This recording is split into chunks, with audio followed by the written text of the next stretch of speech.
Sound? No Okay, sound? I think Maria Auxiliadora mentioned something, okay? Yeah, we've got Okay, no sound. Just a second, Maria. yeah. We're Let me see about to if I fix can it. hear us. Yeah, No, actually, we have sound on YouTube. Maybe it's something with her. yeah. Okay. Okay, Patricia can't hear either. Okay, Patricia cannot hear Okay, that's weird. Because I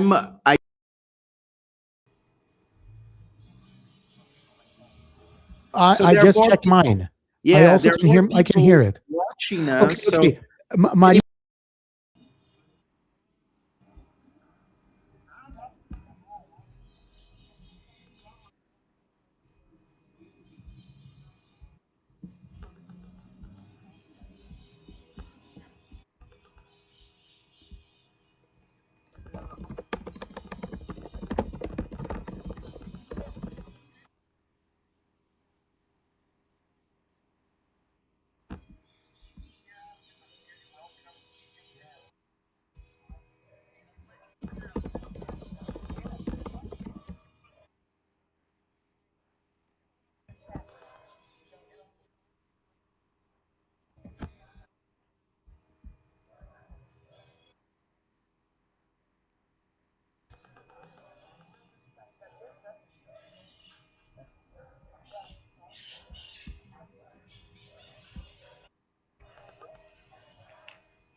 User here. She is the big boss here. She's our yes. oracle.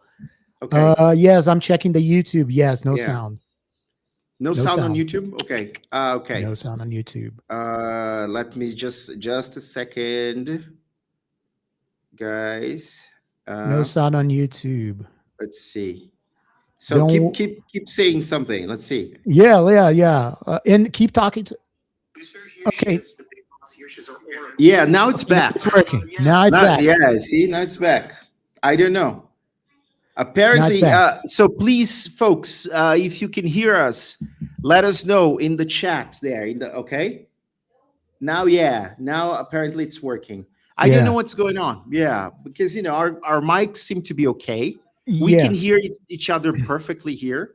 Mhm. But anyway, let's keep going because we have to start talking about this episode's topic, which, by the way, Exactly. we did talk about this before, right, Rudy? But it's such an important topic. We kind of go back to it many times, like we revisit, because we're going to talk about cognitive dissonance. And Rudy, I remember when you said, okay, maybe we should call the episode this, and you Yeah. sent me a bunch of possible titles. Yes. And the coolest one was the one that we chose: why our students reject the truth. So tell us, Mhm. folks, do you feel that your students reject the truth? Tell Yes. us something in Regardless the of their chat. age, Yeah, okay, guys. Regardless of their age. yeah, So tell us if you in yourselves, okay, as teachers. yeah, This can be extended to ourselves and yourselves as teachers. So do yeah. your students reject the truth? When we say we reject the truth, it means we try when we try to expose our students to the facts. Do they There you go. acknowledge the fact? Do they say, "Oh, okay, so if it's a fact, I cannot fight a fact Yeah, because you can just deny the fact." So yeah. But tell they us do sometimes, right? yeah, Yeah, regardless of your age. And you yourselves, guys, you as educators, especially regarding professional development, um, yeah. do you deny the truth? Do you deny? Is it hard to understand when something is a fact? That's not an easy Uh, question, man. even if it's yes, even if it's something related to yourselves, Yeah, is it hard for you to say, "That's true, that's a fact"? yeah, And if it is, let us know here in the chat box here, okay? yeah, Because we need to start because when we have a hard time uh, identifying and accepting the fact, yeah, this kind of breaks our brain apart. yeah, It's like looking at the sky, seeing it's blue, and you say, "No, that's not blue." yeah. The sky's not, I mean, I'm saying it's blue because the window's right here. And here in my hometown, the sky is blue. If where you guys are right now, if it's a gray sky or if it's Well, dark. it depends on the time of the day, right? But Yes. yeah, But generally, right? generally, yeah, the sky is blue. Yeah, So you look at the sky, you see the sky is blue. But when people ask you, what color is the sky? You say, no, no, no, any other color but blue. So yeah, this breaks our brain apart. Why does that break our brain apart? Because uh, your brain is receiving signals from the world. You know that the color is blue, but yeah, I don't like to use that word, I'm sorry, I have to use it, and you program yourself to say otherwise yeah, because it's a struggle. It's a mind struggle. It's not easy. yeah. It's not It's a easy. conflicting belief, we can say, because Yes. that's what something interesting you said, Rudy. Like you break your brain or you divide your brain, break it apart, because it's very. If you look at the origin of the term cognitive dissonance, it came, if I'm not mistaken, it was first published in the late 1950s by an American social psychologist called Leon Festinger. And this guy talked about the feeling of discomfort that we get when we have to hold two controversial or even opposing beliefs at the same time in our minds. And because they're so entrenched, or they're embedded within us, Mhm. they have become sort of like a pillar of our lives, and then we cannot really do anything without them. They have to be part of who we are. What the brain does is, basically the brain tries to justify them by adding things, and that's why when you are talking to someone who's experiencing cognitive dissonance, and we all do, at some Mhm. point, Mhm. you start showing them the facts, you tell them the facts, and they add layers and layers and layers, because they are doing something that in psychology we call rationalization. So they're trying to find possible ways to explain something that doesn't make sense to them. Mm-hmm. So if you point out like, okay, but you told me that you believe in this, so how can you believe in that, which is exactly the opposite of what you said before? So they start adding stuff, right? And it's not comfortable to feel like that. That's why we call it cognitive dissonance, Mm-hmm. and we do it, our students do it. So what is there a solution? Yeah. Yes, there is a solution, and Yeah. we are going to address the solution in a couple of minutes. Yeah. But it's interesting that you mentioned that. Yes, it's not something that happens to a specific group of people. It can happen to anyone. I'll Yeah. give you another very simple example. When you lose someone close to you, when someone Yeah. close to you, dies or something, and it's something that it's something unexpected, something that Yeah. caught you off guard. There are some people who tend to deny that, have a hard time understanding. Oh, wait a minute, the person is gone. Yeah. And yes, that's cognitive dissonance, because you try to tell yourself, you try to find answers like, oh, no, the person is not gone.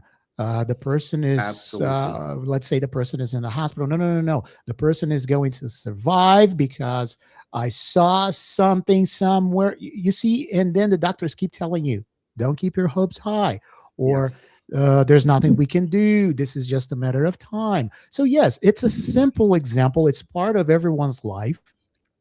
Yeah. It's not something just for a specific group of our society. No, it can happen Absolutely. to anyone. And And there's a comment, man. Gu Micheletti said something that reminded me of politics, and we can see that the we polarization, for example, right?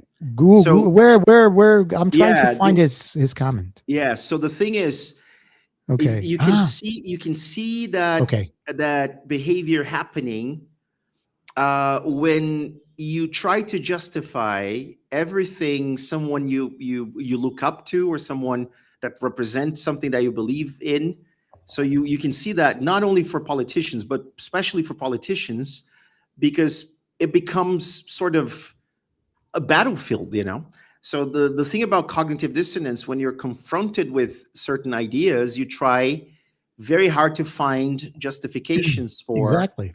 So that's why you can see when it's very hard, when you think about it, for two people with opposing political ideas or Mhm. ideologies or religions or whatever, to sit down and talk about certain elements of what they believe in, because at some point it feels like it's an attack Yeah. to one of the pillars of their lives, something that holds their lives together, let's say, like, and we do that on different levels for different things, for, I don't know, for sports, for example, or for people we like, or for, I don't know, a movie or a songwriter we like. So No, if somebody wants to say something, we yeah, get angry. it's. We try I to think defend it, right? Yeah. and not even. Yeah, we basically we deny the truth.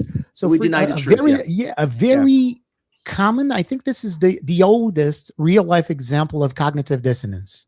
Yeah. Elvis' death. Yeah. I Right. think this is the old cognitive dissonance example we have of that we have, because there are a lot of people who claim that he's still alive, Yeah. and then you show them the facts. You just tell them like, no, he's dead. Someone Yeah. saw the body, and the doctor. Oh no, but someone saw. I don't know, Oh yeah. a Conspiracy doppelganger. theories. Yeah. Yeah. And yes, this leads Yeah. to conspiracy theories, because when you Yeah. keep trying to find subterfuge to Absolutely. back up what you want to be real, it's basically a couple of years ago we were talking about Plato's Cave. There was an episode a couple of years, no, many years ago, of when Chá Oh Pedagógico was yeah. in a different era of Chá Oh yeah. Pedagógico. Definitely. We talked More about Plato's primitive. Cave. More primitive. Yes, something more Yeah. primitive. Yeah. I like Oh this yeah. one. Definitely. Yeah. Primitive. Yeah. We talked about Plato's cave. For you guys who are not very familiar with the concept of Plato's cave is the concept that Plato had thousands of years ago, that everything we everything we see is not real. What we see is shadows of reality, and we take those shadows to real. Yeah. That's pretty much it. The Projections thing of is, something that goes on in the exactly, back, but we don't really exactly. know. We just see We don't the know what's going projections, on. We right? see Yeah. projections, and Yeah. we take it as something that's real, something that's accurate. Um, if we Yeah. try to bring the notion of Plato's cave to today and the situation that we've been having these days, because now people, when they see the shadows, the projections on the wall of Plato's Yeah. cave, they try to back it up. They say, no, no, no, the Yeah. shadows are real. No, these are okay, but wait a minute. You're seeing shadows. Look behind you. No, no, no, no, no, no, because Yeah. this, because that. So now people have been trying to back up Plato's cave. Plato's cave was something that Plato said, no, people are just watching and they are passive. Now Plato's cave is active, But unfortunately. man, that's a great example because Eduardo is here. Awesome. He said something about someone said is always more appealing than based on science. And Ooh, that's a here's the great cool cue. thing. Think about so the whole idea behind Plato's cave is that somebody actually manages to break free from the shackles, right? So they're trapped and they can only look at the back of the cave, and there's some source of light and they see the shadows, the projections, but then Yeah. somebody goes out into the real world and sees what's going on and sees how wonderful the real world is. And when they come back to tell the others who are trapped there, they don't believe them. This Mhm. guy, and actually to them, this guy sounds crazy, and they killed this guy for telling them Mhm. something that Mhm. is completely beyond their comprehension. Mhm. And I think this is a great analogy with what Eduardo said, because here's the thing: a lot of us, I mean, we're here because we are definitely advocates for science, based on science, and look at the evidence and study. But sometimes when you bring those things into the arena, let's say, you want to talk to teachers Mhm. or whatever, or students, they don't believe it because Yeah. somebody who has more, I don't know, notoriety on Instagram, somebody who is a guru or something, somebody who has a lot of followers, and that person alone, and maybe it's a small group of people, they are powerful enough, let's say, for people to take their word over what science tells them, right? Mhm. And that has a lot to do with cognitive dissonance, and also not actually having the repertoire that allows you to Yeah. make a good choice. Because then, if you are more literate in the sense of understand the world, understand how the scientific method works, you don't take the word of this guy, to the bank, and you go like, okay, this guy knows more. There's a conspiracy theory, right, Rudy? So we have to be very Yes. careful with those people who are promoting Yes. those ideas. Yeah. I remember when I was in college taking my undergrad course. When I was an undergrad, that was Yeah. some years ago. Dude, I'm not going to tell. ages. Nay, We're in yay. our 40s, man. Yeah, they know that. No, I'm not. You are. I'm not. See, Yeah. cognitive dissonance. Yeah, I'm there you not. go. You are. No. Look at my Well, face. Do I look I've like I'm just 40? got here, man. You've been there for a little longer Do than I me. look But like I'm when 42? No, I don't. So no, yeah, you're not me. So yeah, no. yeah, If I don't look like I'm 42, it's because I'm not 42. that's it. That's See, it. Yeah, cognitive dissonance. that's That's cognitive cognitive dissonance. dissonance. Exactly. But Yeah. when I was taking my undergrad course, I remember I had a discourse analysis professor, and she said, when you're going to analyze a discourse, regardless the level or the tier of the analysis, you always have to question yourself. You always have to be curious. You always have to ask questions. And basically, well, many of us and many of you guys are educators. See, thanks, Du. I saw. I was going to 25. mention 25, right? Somebody said, See? yeah. Well, we Man, need come on. empirical evidence now to support the claim, right? Oh, man. Why did I see that? It broke me. We can check his DNA and. Anyway, so again, I understand that many of you guys are not into conducting researches and etc. But you have to. But as educators, you have to keep the spirit of a researcher alive. You have to keep the fire alive. Like what? But why actually? You have to constantly ask yourselves, why? Is it true or not? Is it correct or not? And if you keep this researcher spirit alive, you are consequently, it's a natural course of the event. You are going to pass the torch to your students, to your classroom. It's inevitable. It's inevitable that this You'll be happens. role models, right? Exactly. Yeah. And why do we have to keep questioning ourselves? Why? Yeah. So we don't fall for the cognitive dissonance. So for example, we were talking about Elvis. Yeah. You hear something, oh no, Elvis is not dead.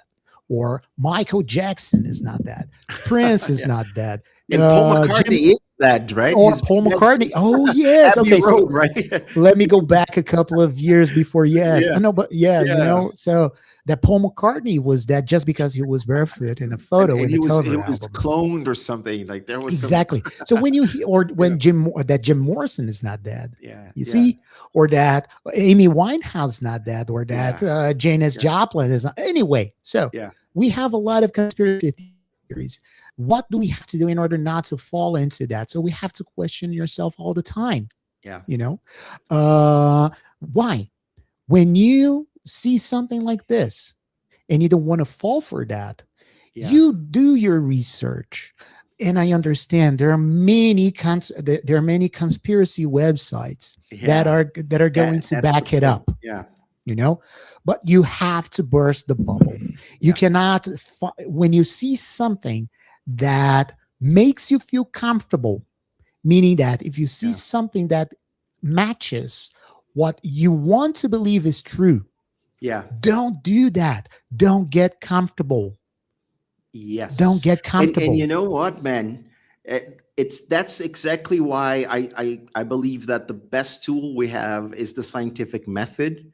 So I think of it in terms of, two different dimensions. Like the first one is the tool, and the second one is the repertoire. Because so if you have the tool, why do I think the scientific method is the best tool humans invented? Because it's a tool of perpetual inquiry, let's say. It's, I'm trying to sound fancy here, but the idea is it's a tool of questioning that allows for all of those involved to ask questions and really put whatever it is you're trying to find out to the test, And the thing about science that allows us to do that is, so there's something we call the burden of proof in science. Oh, yeah. Which is very pertinent for this conversation because, if you have a claim, if you think that something works a certain way, you have the burden of proof because you have to gather evidence to show people that thing, that phenomenon is actually objective reality, So there's the famous, and I think it was I don't remember who made this claim, or it was actually an analogy to help understand. It was probably a British writer, if I'm not mistaken. But anyway, the teapot orbiting the planet. So let's say somebody says there's a teapot, because we're drinking tea, right? Orbiting planet Earth. So is it possible? Yeah. Well, there are thousands of objects orbiting the planet because, there have been astronauts going to the International Space Station. We had people going to the moon and so on. So maybe there was an accident, there was a teapot on board, and it got kicked out and it's floating around the plane. Yeah. But here's the thing. If you claim that this is a reality, 100% true, you have to show us evidence. So, because otherwise you're just speculating. Yes. And here's the thing, it's not the other way around. So the burden of proof falls on the person who makes the claim, because it's not, okay, how can I even begin to search for a teapot orbiting around the planet? And think about all the resources and the money, everything that would be required for you to find a teapot orbiting the planet, when there's absolutely no factual reason for me to even do that, because you said there's a teapot orbiting the planet, but you haven't presented any evidence, right? So that's why the burden of proof really falls on the person who makes the claim. And that's why the scientific method is so important. Is it even plausible to say something like that? If it is, how do we investigate it? If it's not plausible, there's no convincing evidence, so it's probably not true, or it doesn't matter, right? So we have to be very careful not to discard, the scientific method, or to, I think, to invert the order of things. Like, okay, I am telling you that this works. And then, okay, but where is your evidence? It's not me who has to prove that it doesn't work. It's you who claim that it works. It works. Who needs to prove that it works, right? Yes. If you were a teacher, trainer, or a teacher, if I'm not wrong, the teapots analogy comes from Bertrand Russell. Yes, there you go. I knew it was a writer. Yeah, Bertrand Russell. There you go. Yeah, perfect. Yeah. And you were talking about the gurus that we have. We've been having, actually, especially in social media, because we have a lot of people, especially in education, we have a lot of people saying, do this based on scientific evidence, do that based on scientific evidence. That's what we're talking about as educators. We've been bombarded by all these false claims, the nuggets of truth. We've been the being exposed, like mirror myths, exactly. So when you see that, don't fall for that. Because if you fall for that, you're not going to break the shackles of Plato's cave, like the guy in Plato's cave. So again, I'm not saying that everyone that does that is a charlatan. I'm not saying that, but there are many who are. How are you going to confront, as educators, how are you going to confront these people? By asking them, okay, what scientific evidence? Just today, a couple of hours before we started here today, I actually forgot to tell you, Boots. I'm going to find it out, and I'm going to show you. I'm going to share it with you again, dude, because I really forgot. I saw an ad on Instagram, and there was this educator. I'm assuming she is an educator anyway. So there was this educator saying that based on scientific evidence, and then she mentioned crashing and all, very superficially. And for some reason, a lot of what crashing did was theoretical, by the way, not really. It was very theoretical, especially because at that time, at that time he didn't have the resources to, absolutely, do things. The same resources that we have nowadays, we don't. So he didn't. But that's the thing. I'm not going to do that, because the moment I saw that, I was like, no, I don't. I'm not saying that this lady was completely incorrect. I'm just saying that she's not fully correct. She's just removing something and just putting it in the air. Cherry picking, so that's the thing. Cherry picking. Totally. And, but the ideal would be me asking, okay, what is the scientific evidence?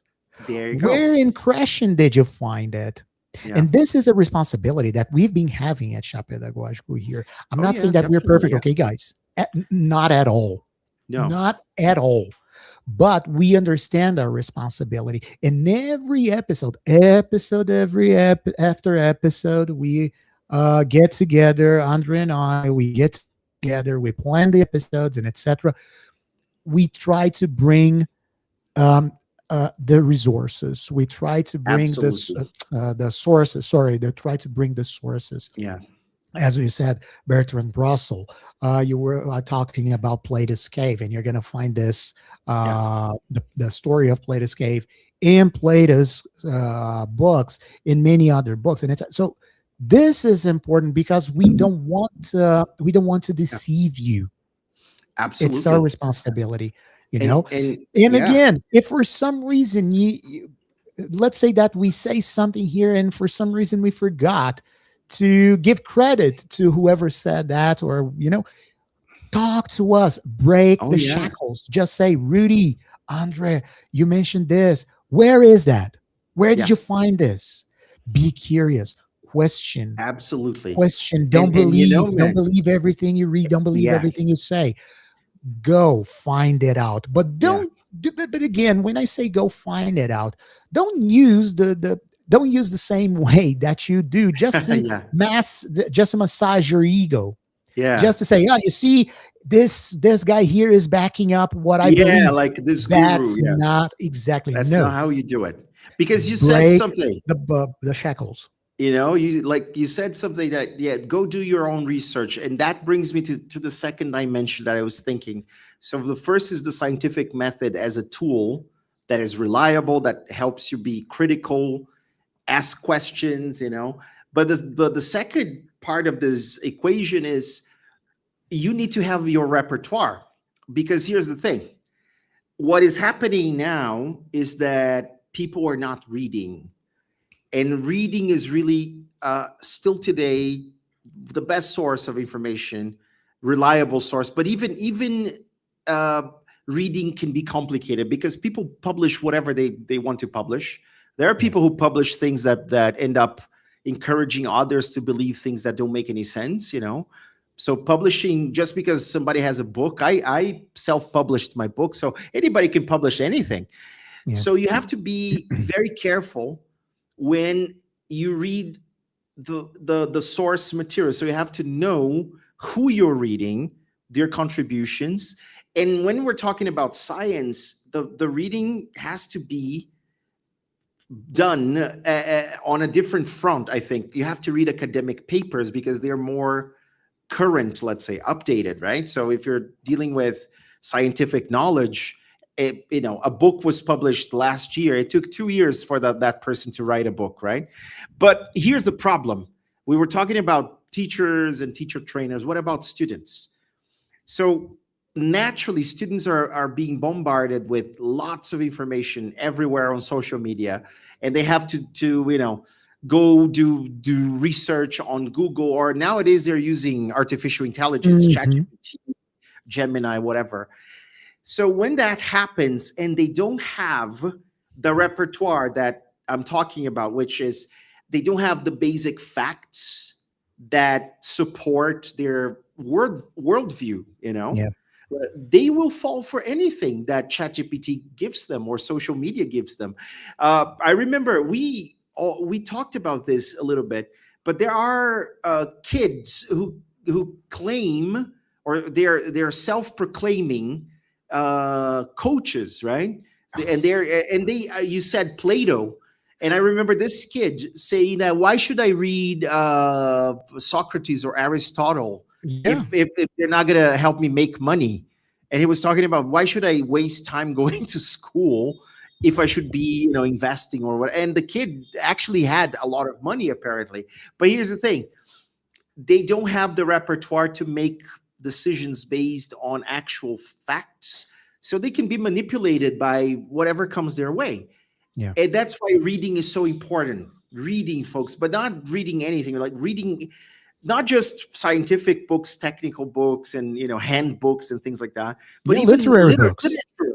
literary books as well, for us to understand the zeitgeist of other authors who came, I don't know, hundreds of years or even thousands of years before us, right? But really Yes. understand the human mind, right? So Yes. reading is so important, man. Yeah. Um, let me go back to my background here. So for those who don't know, I'm a linguist. I'm a cognitive linguist. Yeah. My idea with language acquisition and all these things under the perspective, as I said, under the perspective of cognition and Yeah. usage based lenses. Um, Everyday language tends to be very simple, Yeah. tends to be very dynamic, very fast. Why? As we're speaking here, we're interacting with you guys here using our oral discourse. The oral discourse has to be dynamic because we don't have time to think about the several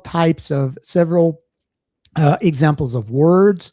And if I use for some reason a more sophisticated word, maybe someone is not going to understand what I have to say, and I'll have to rephrase myself and etc. So everyday language, especially in oral discourse, this Yeah. tends to be very simple because that's the nature of it. Absolutely. How do we improve our linguistic repertoire? Through reading. Because That's it. when we're manipulating written discourse, or when we are consuming a written discourse, the person that wrote it had time to Yeah. craft it. The person had Organize time their to thoughts, right? organize, Yeah. and depending on what you're reading, the discourse in the book or in that piece of article is going to try to resemble as that of a person communicating. Yeah.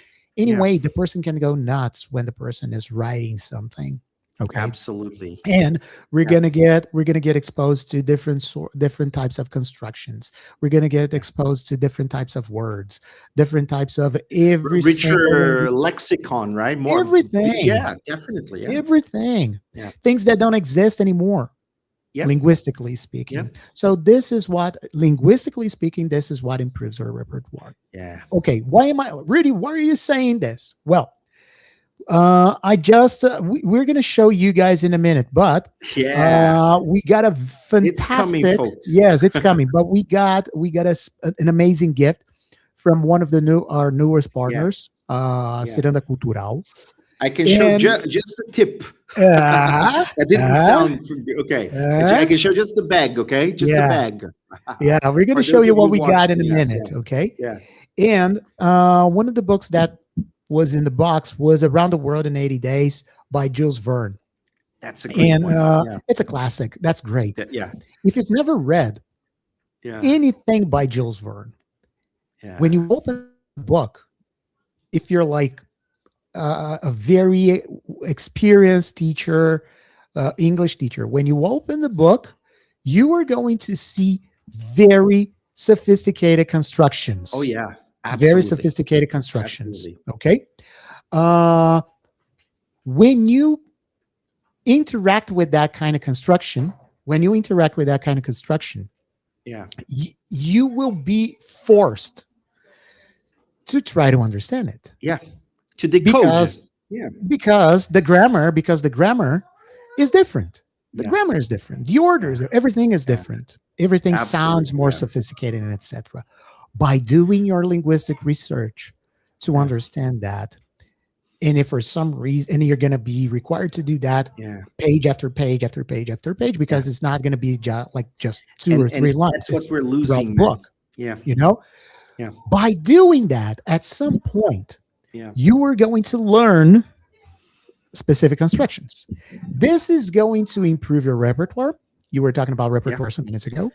And That's by it. improving your repertoire, you'll be able to have not have access, but to interact with other articles or other Yeah, pieces of text yeah. that for some reason will inform you Yeah. using that construction. So And dude, you're going to be able to expand your knowledge, there you because go. you're going to look at that and know, because if you don't There you because go. if you don't have a repertoire, you're going to look at that and you'll say, oh, I'm not going to Yeah, read it because it's too hard. I can't understand. yeah. I can't. And And it's then about cognition too. Yeah, exactly. And yeah, where do you go then? You go to the simpler ones. yeah, the simpler ones may not be as accurate as that one. And I'm Yeah. not saying that just because the grammar or just because the construction is very Yeah. sophisticated, that means that what they're saying is true. No, that's not what I'm saying. What I'm saying is the more linguistic repertoire you have, the bigger the chances for you to expand your knowledge, because you're not going to Yeah. be constrained or limited by the linguistic construction. If And you man, hear something, yeah. you say, I'm going to go to this website, then you find, oh, no, wait a minute. That linguistic construction is similar to what I found on Jules Verne, and I Yeah. can understand. Okay, Yeah, let's it's go. a tool. You get a tool to read the world. And I Yeah. think this has to do with literacy, because literacy in English refers to both learning how to read and write, but also understanding the world. And we have a very interesting term for that in Portuguese. We say letramento, right? Yeah. That has more to do with not just, it's not alfabetização, but Hmm. letramento has to do with being able to read the world using Yeah. different media formats and whatever. And what Rudy is saying has everything to do with a notion that I learned more recently, that came from another American psychologist by the name of David Geary, who talks about biologically primary and biologically secondary knowledge. And biologically primary knowledge has to do with stuff that you can acquire by being exposed to it, like speech, Yeah. So we know that you don't have to go to school to learn how to talk Yeah. using whatever language you're exposed to. You do have to go to school to learn how to read and write, Mhm. or you need to have explicit instruction, formal education, even if it's your parents, doing, but you need to have that instruction or that design implemented so that you can learn, because it's harder, because it's something that was socially constructed, that took, in our case, hundreds of thousands of years, we might think Mhm. about. And in that case, what we're doing now, because of how social media works and how, with artificial intelligence, we are prioritizing stuff that has more to do with biologically primary knowledge, because it's, watching TikTok videos, folks. We're just listening and watching people. So we're consuming a lot of content in that format that's not very good for your cognition, if you think about it. Yeah. So that effort of learning how to read and write, and as Rudy said, acquiring more lexical items for you to expand your knowledge and thus expand your cognition, that's important for you to be able to read the world. So that's literacy as well. What is happening to kids is that less and less nowadays, fewer and fewer kids are actually reading anything for pleasure. So they're kind of, forced to read because it's part of a school program or whatever. And even when they're forced to read, they still prefer what comes more naturally, and that's, screen time, basically, right? So not reading stuff. So there is a way we can Be, be, salvage, because it's Yeah, easier, and yeah, we it is understand it's easier. easier. What's easier to read? 2 pages by Jules Verne, or a tweet with 100 characters? Yeah. Of course, the tweet is going to be easier to read, or Yeah. a caption on Instagram. It's Even, going to be dude, easier to even read the it and 2 page comprehend it. animation format. Think about it. So if the 2 pages were an animated cartoon, that's easier too. But what helps your brain more? Reading the Exactly. actual pages, right? Exactly. Yeah. Yes, Acquiring those exactly. words, using your own imagination. Yeah. And this has affected our population so badly. You Yeah. mentioned the interview that we gave last year to CBN or Yeah. CBN, which is one of the most important radio stations that we have in Brazil. In this, and we were talking about this, and also talking about the level of illiteracy that we have. Yes. Yeah. And the problem is that we have semi-literate people. Let me see if I remember the numbers. If I'm not wrong, 29% of Yeah. college students, Yeah. That's college scary. students, university, okay? 29%, if I remember correctly, I think, yeah, 29% of that's the college number. students are semi Yeah. literate, meaning that they cannot interpret. Yeah. They can't interpret. And more than 50% of Brazilians do not read a book a Exactly. year, like nothing, not a book at all a year. So that's, yeah, it's scary. It's scary, That's folks, what's super happening. scary. Yeah. If they are in the university right now, uh, they are not going to have a very good performance when they're in college. Yeah. They're not, because college should be the place where they would expand their knowledge. Yeah. They won't, because they're going to read a book and they're not going to make out the book. You know, Yeah. they're not going to make heads and tails of the book. They're Yeah. going to read a paper. Okay, let's analyze. That's why there are so many students they're turning to ChatGPT or AI, because they cannot comprehend. They don't know how to make a summary of a page or of a chapter. They can't, because they can't understand whatever is there. Why? Yeah. Because years before, they were not encouraged to read more and to Absolutely. expand their linguistic repertoire. And Yeah. again, I'm not saying that they should read Jules Verne or that they should read Machado de Assis. No, Yeah. maybe not. It's not that, even though they should, because they're Yeah, they great. should. but But more it's not only contemporary them. literature. They can read Exactly. Harry Potter if they want, for God's sake. Yes. Whatever. Yeah. Yes. Yeah. Yes. They can read George Orwell, which is one of the books that we got from Ciranda Yeah. Cultural, Yeah. Animal Farm. Animal Farm. That's a great one. Yeah. Yeah. And that's the point. It's not just reading for the sake of reading, Yeah. because you can read anything. You can read it. Yeah, no. Do you read books? Yes, I read books. Okay. Did you read Animal Farm? Yes, I read Animal Farm. Did you understand Animal Yeah. Farm? Oh, yeah, it's about a bunch of animals and they live in a farm, and yeah, it's a fiction. Yeah. Okay, so no, you didn't actually understand No. what's behind Animal Farm. Yeah. You didn't at all. Exactly. So it's not just reading for the sake of reading. You have to read, but then remember what we were saying a couple of minutes ago, actually some minutes ago. Question, be curious. Yeah. Okay, I read Animal Farm. Be curious. Talk to people. Go find forums discussing Animal Farm. There Go you go. talk to professors, or if you're in school and if you have students, they're teenagers, for instance, talk to your teachers in school. Bring this to school. And this is like foreshadowing what we're going to tell you at the end of this episode, Yeah. And design projects. Eduardo and, mentioned something, man, that goes against everything you're saying, basically, which is, I think this is the danger, right? So how do you do that if there's a a YouTube channel, an Instagram profile, a radio program for each belief, especially coming from gurus, and so basically going in the opposite direction of what we're saying. So we want kids and teenagers and even adults to read more, but questioning what they're reading, right? Discuss what they're reading. So how do we do that in this era of social media and generative artificial intelligence, especially? Well, Ben. my 5 cents. Yeah. Let your students be exposed to everything. Yeah.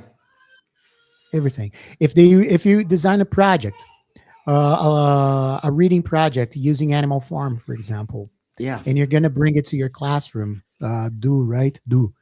Yeah. If you're gonna design that, yes, your students are gonna read people that couldn't understand Animal Farm, and it's gonna be, it's gonna just barely scratch the surface of the book.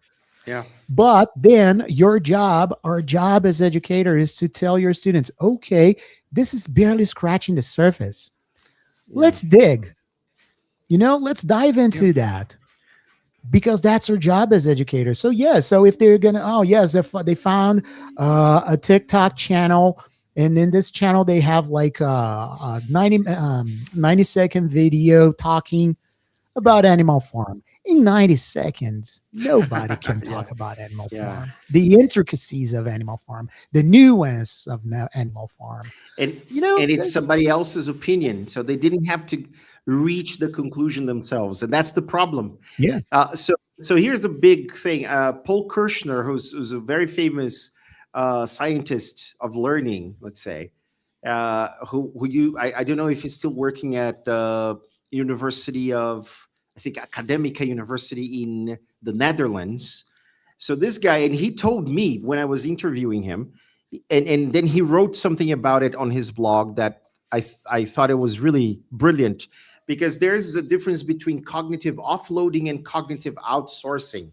Mhm. So cognitive offloading is something that we do to be able to cope with the overload that is taking place. So, when you go to the grocery store and you have to write a list of things you have to buy, because of, you couldn't possibly memorize 30 things without writing the list, right? And that's okay.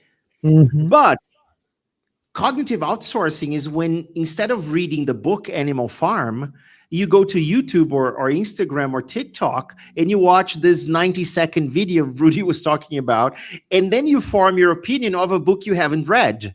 So you outsource the cognitive process And to, probably yeah, the TikToker hadn't read either. yeah. Probably he watched another video or maybe he just asked ChatGPT to summarize the book for him, right? Yes. So there are layers of outsourcing, man. That's bad for cognition. No, Yeah. that's terrible. That's terrible, Yeah. because then you were talking about reading is important. What you're going to read is important, but how you're going to read things are just as important. Just as important.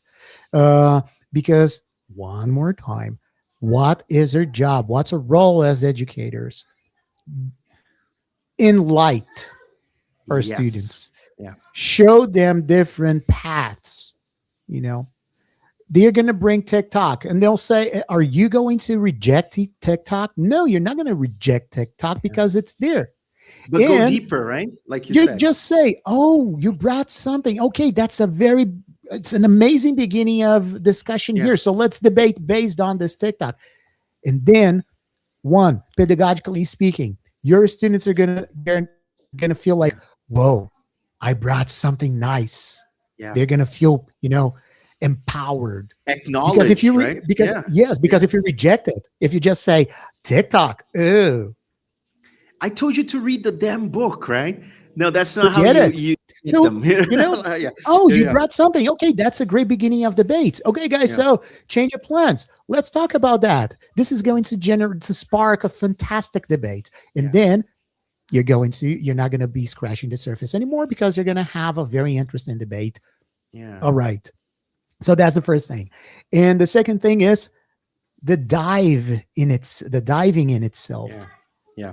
That's very important, because then you're going to show your student, like, look, you found a TikToker. That MF, that MF.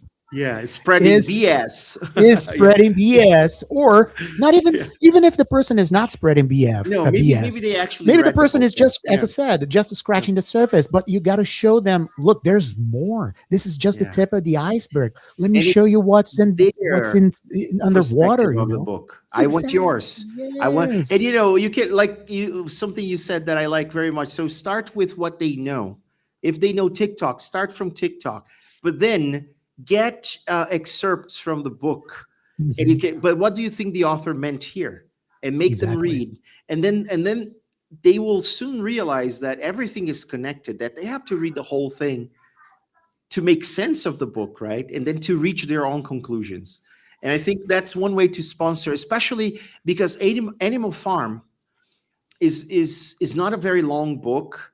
It's a very relevant book to what's happening today.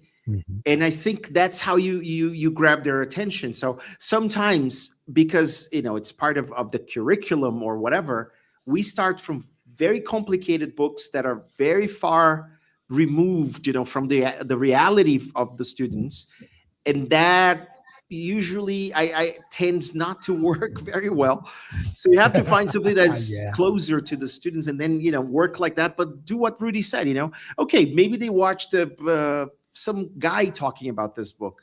Great. So if that is what made them interested in the book, okay. But then nurture a true sense of readership, ask them and make sure that you promote reading, because that's really the best biologically secondary knowledge There's no other way you can get it. It's only by reading and making sense of those words on the pages, And once you've done this Yeah. as an educator, once Yeah. you've already nurtured or actually nurtured their Yeah. thirst for knowledge and for reading, Yeah.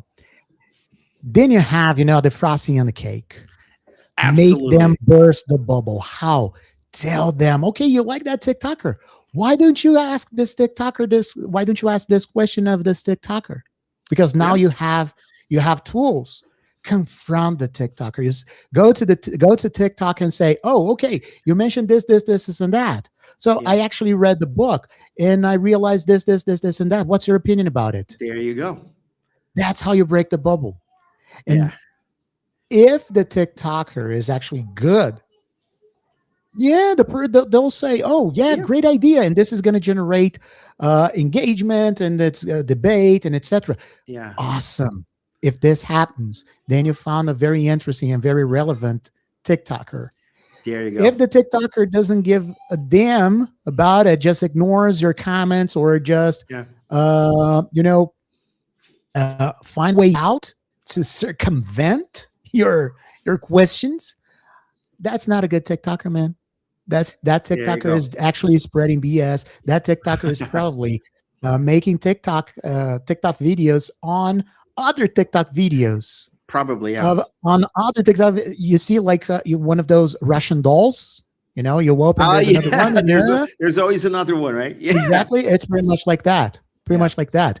And I think, I have it here. Let's show it, man. Yeah, we were talking about Ciranda Cultural. Ever since the end of last year, they've been one of our sponsors. And just a couple of weeks. Where's yours? It's here. I took it from the bag. Yeah. So they got us this amazing bag with a eco bag with this amazing box. Oop. Yeah. And what does it say? What does it say, man? Open a book and let every word take you to a new world of imagination. Yeah, that's cool. Huh? This box is unbelievable. This is amazing. Thank you so much, Ciranda Cultural. Ciranda Cultural, this box is unbelievable. Let me just give you a hint of what I have. Yeah, I don't have. Yeah. Do you have yours? Is yours still complete? Because my daughter got many of them already. Well, guess what? We were just talking about this classic here, Around the World in 80 Days Around the World. Jules Verne, amazing. And we were also Animal Farm, George Orwell. Yeah, two classic. This is amazing, dude. Come on, you can read this book really fast, right? No, this is one of my favorites. Oh, I have another edition here. No, this is beautiful. I love hardcover. This. Frankenstein. Yes, hardcover Frankenstein. Hardcover. This is so amazing. It's beautiful. It's beautiful. Beautiful. In case you didn't know, Frankenstein was written by a woman who was born in London, Mary Shelley. Okay, and I was reading my other edition of Frankenstein.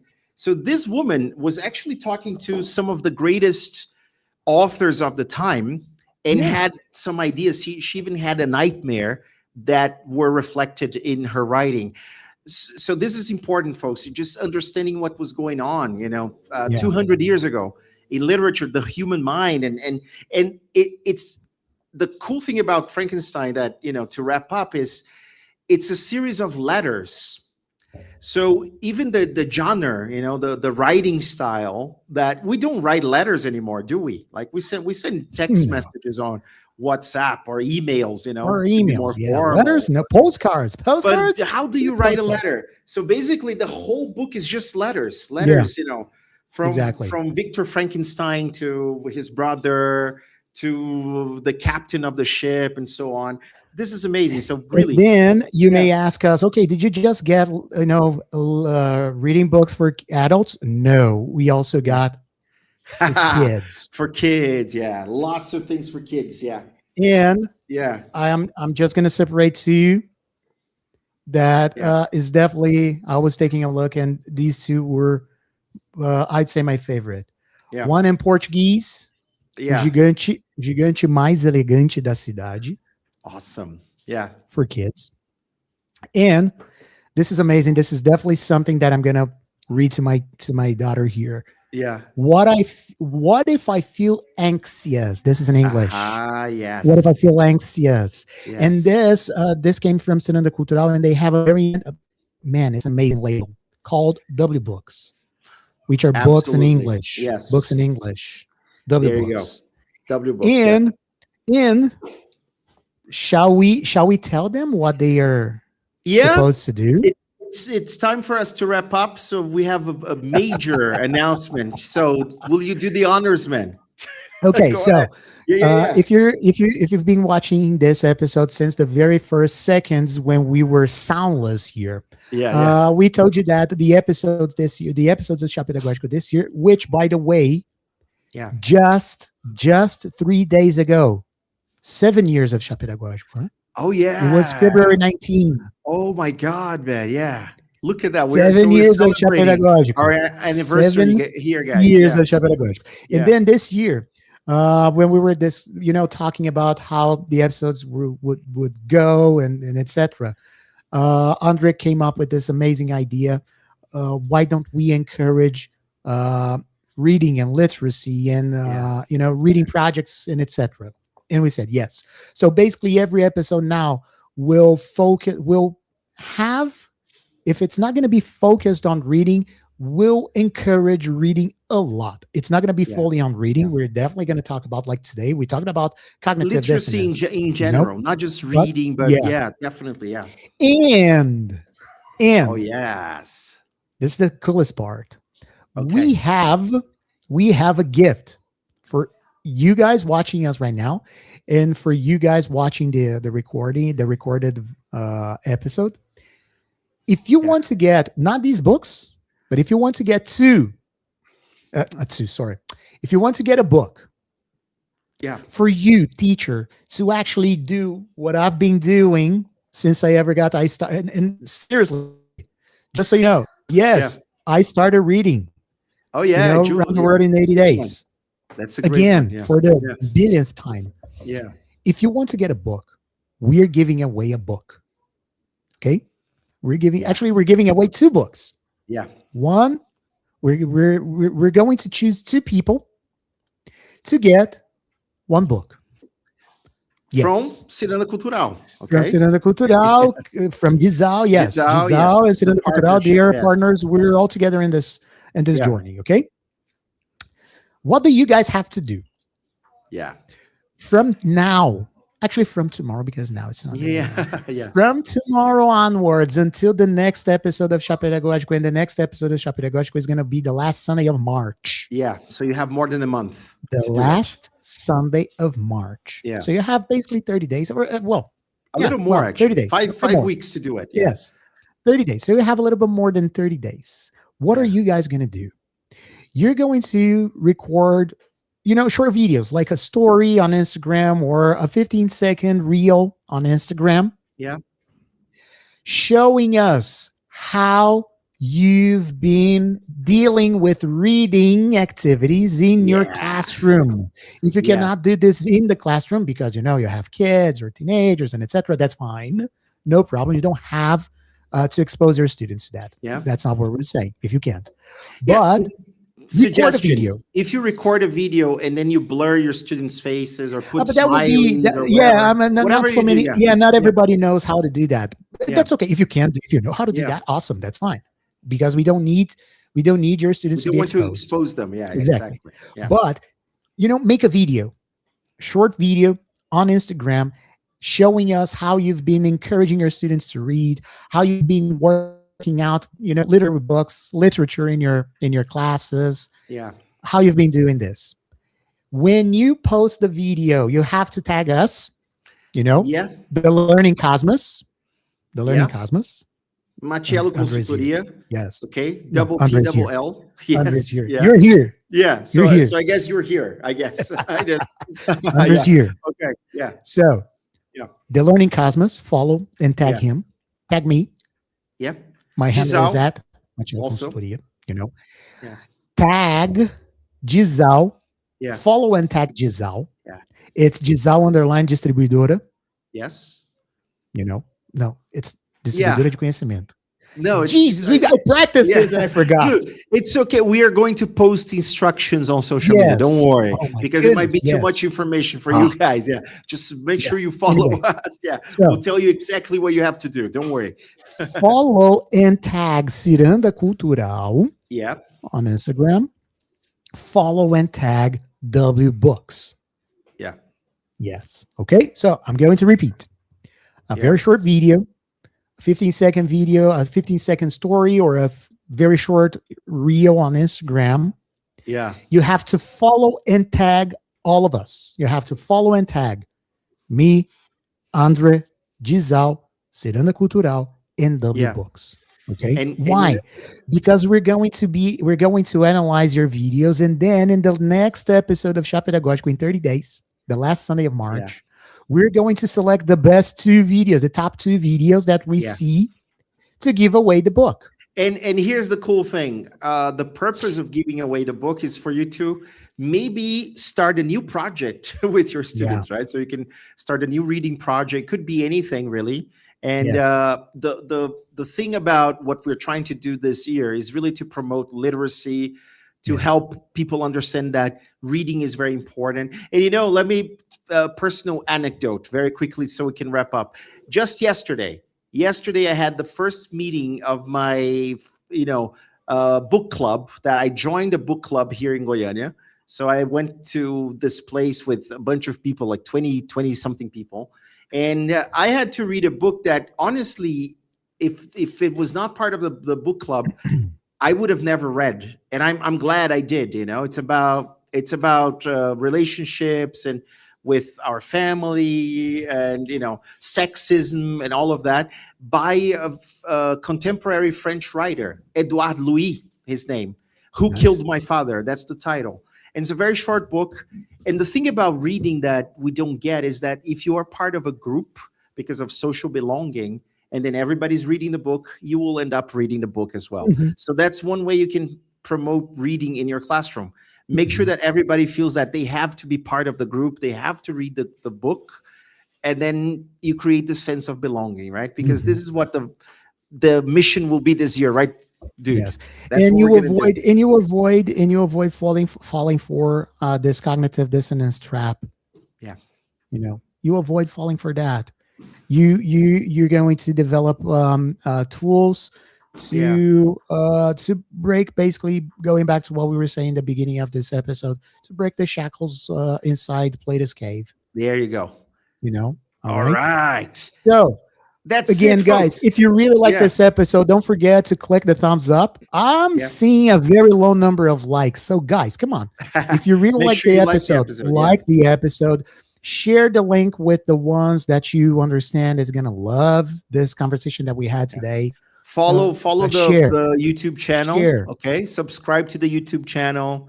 Make sure you Subscribe to the click channel. on the bell, so whenever you have a new episode, every last Sunday of the month, you get a notification, you get an email. And Exactly. also follow us, guys, on social media. Like we said, we If you will want give to you get the better book, instructions. Yeah. Yes, if you want to get the book, you have to follow and tag us in the videos, okay? And no, there's not going to be any limitation of videos. If you want to share several videos, you can share several and post several videos. That's fine. All right. Don't forget to Cool. follow us, all of us, and tag all of us. Don't forget, again, it's really important. Share the video if you're part of a WhatsApp group with a lot of educators. And if you think this is relevant for the group, share the link. Just say, oh, guys, there's this podcast called Chá Pedagógico. I've just saw it. I think it's really cool. Share it with your fellow educators. Really important. Yeah. Also in your socials. If you want to take a screenshot. Tell us that you really like the episode. Show us some love. We like that. We're all about love. Absolutely. We look tough. We look tough, but we're not tough. We're a little tough sometimes when we need to be tough, right? But not so much. And Not at all. Get your students to read more, folks, and you yourselves start reading more. Okay. Start reading. Thank Yeah. you so much, Disal, Thank you, for guys. producing and again one more year with Disal. This year also Ciranda Cultural NW Books. Thank you so much for that. Yeah. Today, the producer and today the person, the oracle here is our big sister, Scarlet Yeah. Sister. Thank you so much, Thank you so Lyrica, much. Yeah. Tamiris, and all the team behind this episode. Thank you so much. I hope you Yeah. had a great time with us. Enjoy the rest of your Sunday. Enjoy your Monday as well. Tomorrow Oh, we got to yes. work. We got to teach. Our students are waiting for us. Awesome. Thank you, Take care, guys. folks. Thank you, bro. Bye bye, everyone.